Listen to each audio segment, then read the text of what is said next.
अस्सलाम वालेकुम viewers, welcome to rock engineer YouTube channel. तो ये दो कंपाउंड हैं, इपॉक्सी कंपाउंड है, रिजाइन एंड हार्डनर। इनको हम मिक्सचर इनका बनाते हैं। 50% इपॉक्सी यूज़ करेंगे हार्डनर और 50% इपॉक्सी जो है रिजाइन। तो इन दोनों को मिक्स करेंगे, इनका मिक्सचर बना के इससे स्टील के साथ, इस सरिये के साथ लगाएंगे उसे इपॉक्सी।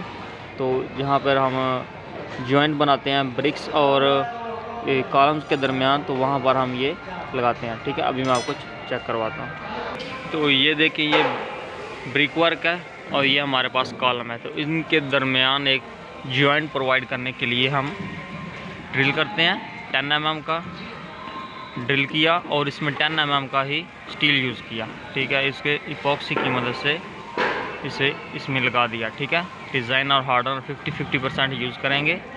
तो ये एक फिर कॉलम और ये जो ब्रिक वर्क है इसके साथ एक प्रॉपर जॉइंट होगा और इसमें जो है वो क्रैक्स नहीं आएगा। ठीक है, तो इस तरह इसके साथ मोटर लगाना चाहिए कॉलम के साथ। ठीक है, ताकि प्रॉपर एक जॉइंट बने कॉलम और ब्रिक्स के दरमियान। ठीक है, ओके जी, अल्लाह हाफिज़।